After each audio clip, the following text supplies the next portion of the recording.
Hi everybody, this is Boog S Reviews, and today I'm going to be doing a review on the brand new NECA Walmart exclusive TMNT 1990 Casey Jones with Dirt Bike 2-pack. So before we take a look at Casey Jones, let's go ahead and take a look at all of the numerous accessories that he comes with.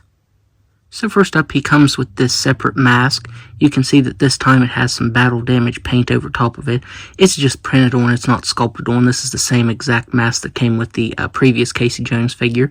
The strap on this one broke straight out of the packaging, just taking it out, so that is unfortunate. It kind of sucks that we have this separate mask piece, but no unmasked Casey Jones head in this pack. I think that was a big missed opportunity with this. Up next, he comes with a set of fisted hands.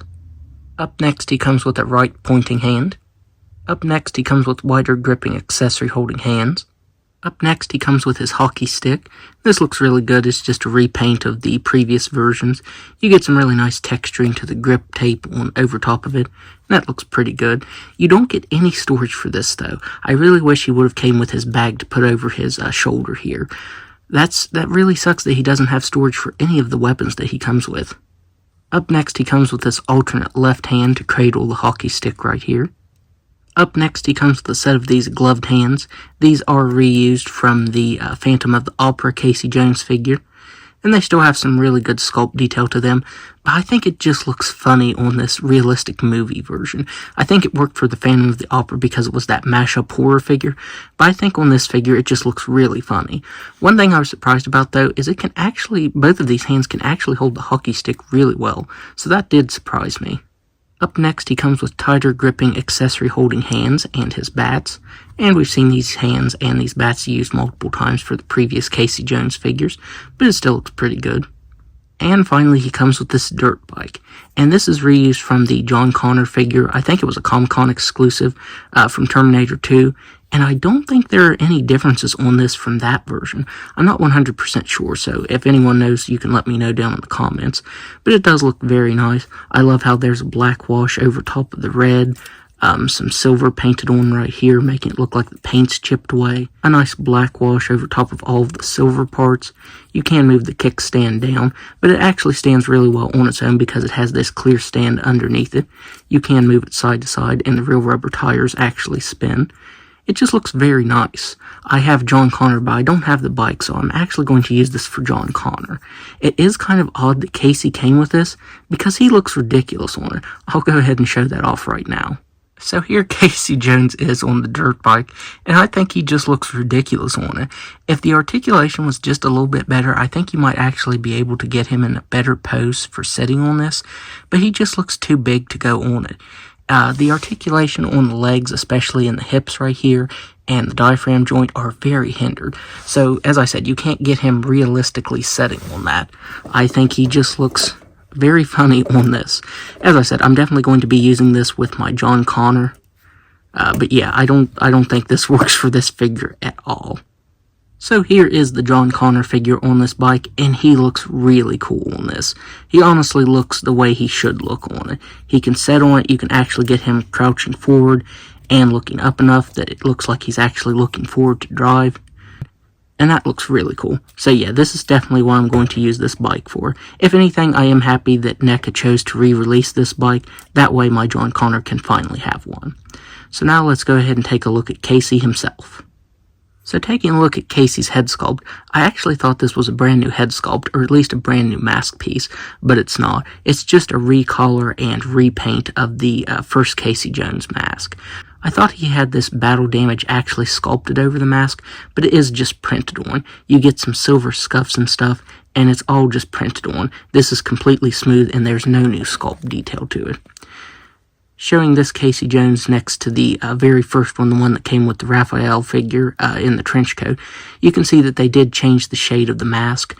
This one is white, and this one is brownish and has that battle damage printed over top of it. You can see that the new one also has like weird glossy places in his hair, like glossy patches. So that's a bit weird, but the hair sculpt is exactly the same. I feel like the new one's hair is just a little bit darker, but not by much. Some more differences is on the original's vest, you get some nice paint variation by the buttons, and on the other side right here, it's like a gray wash. and you get a little bit of variation over top of it, and you get no variation on this new one. It's just cast in that navy collar. You do get the buttons painted on, but there's no sort of wash on it at all. Now, on the shirt, there is more of a wash. On the previous version, it was more of like a black collar, and on the new one, it's a heavy brown wash, and I think that looks really good. It makes it look like he's been through battle in this shirt. I actually thought he had some paint variation, that brown paint on his shoulders, but this is actually some white paint that's missing. That's actually skin tone showing through right there. So right along this wrinkle right here, you can see a bunch of skin tone showing through, and then just a bunch of skin tone right here as well. It's kind of weird that they put so much of that wash right here on the front, but none on the shoulders. The sweatpants are lighter on this new version, and they're darker on the old version. I do wish we would have gotten some black dry brushing over top of the sweatpants. I think that would have looked really good. You can see that there's a bunch of white showing through right here from where I tried to put him on the bike. Also, when I put him on the bike, the crotch piece right here ripped. I can just glue it back down, but it is unfortunate that that did happen. It's also very weird that they cast it in white, because when I tried to pose him to get on the bike to sit, it scuffed it and that white is showing through. So that is very unfortunate. I really don't like how that's showing through. It's showing through a little bit back here, but it's very subtle. It's more up towards where his t-shirt ends, so it's not as noticeable. But it's very noticeable right here by his left thigh. And then the boots are still sculpted very nicely. You get some gray dry brushing on the front of each boot right here, and that looks really nice. I do wish they would have cast this ankle joint right here in white, because where his socks are, that gray joint showing, that looks really bad. So now, let's go ahead and go over his articulation. So he has a ball jointed neck that can look up very slightly. The hair does hinder that. He can look down all the way and move his head side to side. He has shoulders that can move all the way out. Single jointed elbows that can just about bend all the way in, swivel wrists that can move side to side and up and down, and on the gloved hands, these only swivel side to side. I did forget to mention that. I also forgot to mention that there's a bunch of blue rubbing right here from his vest. The vest is rubbing on the white material, and you get this really bright blue collar, so that is unfortunate. Mostly you aren't going to see this because of his vest, but yeah, if you're moving him around very much, you're going to see those blue stains from his vest. And I didn't have that problem on the last one. I did forget to mention that.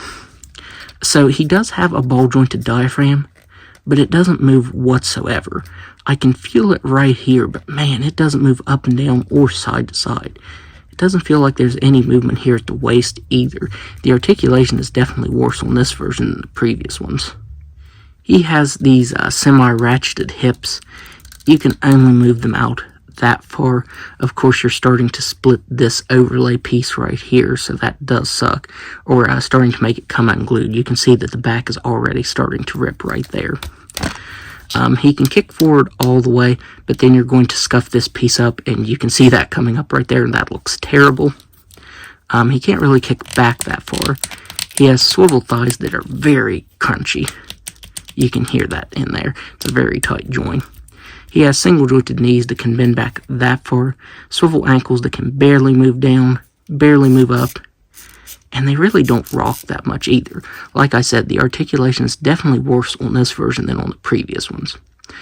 Oh, and I guess the joints right here are cast in skin tone. They have white painted over top of them, but yeah, it's chipped right away, so that is very ugly. I didn't notice if they were like that on the original ones or not. So yeah, that looks bad. So now, let's go ahead and do some size comparisons. So first up here, he is next to the 2-pack Casey Jones, and then the Ultimate one. And the Ultimate one is still my favorite.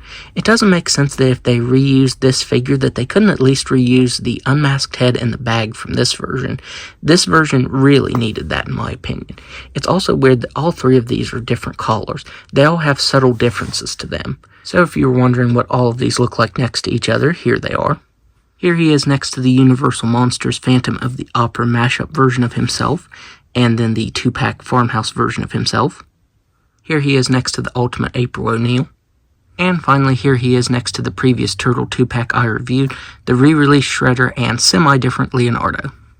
So overall, I find this pack extremely underwhelming. I'm not really sure why NECA reused this Casey Jones figure and the bike, though I am happy that NECA did reuse that bike because my John Connor can finally have one now. I didn't have the bike that went with him, and him with the bike on eBay, I feel like it's going for like $250 right now.